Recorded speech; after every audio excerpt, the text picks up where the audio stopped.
We'll let in with the Ni Hao, because I'm going to take you to China, where President Uhuru Kenyatta has insisted that it is a high time Africans stopped largely getting jobs as casual laborers in mega infrastructural projects. Now, while addressing a high-level roundtable meeting of the Belt and Road Forum in Beijing, China, he maintained that global collaborations should bring about equal opportunities.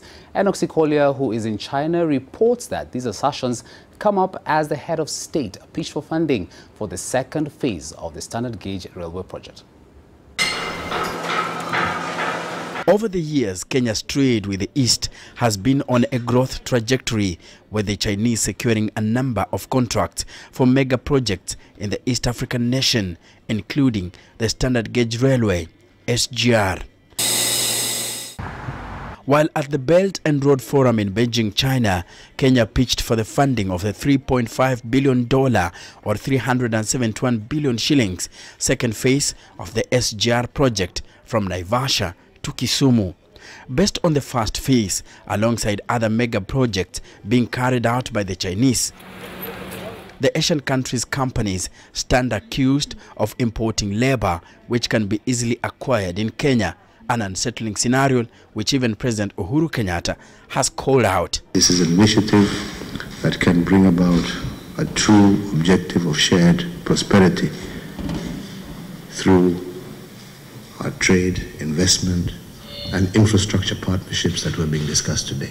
The head of state wants the engagements to adopt a win-win situation where Kenyans and Africans at large will acquire skills, assets, as well as the financing needed to participate in the development of the infrastructure corridors that are to ultimately enhance connectivity.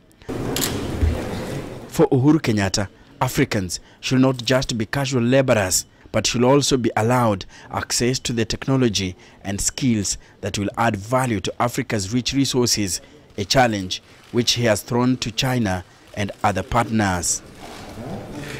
He also asked China to provide technical and material support for the SGR until Kenya $1 billion to the Silk Road, which amounts to 1.5 trillion shillings.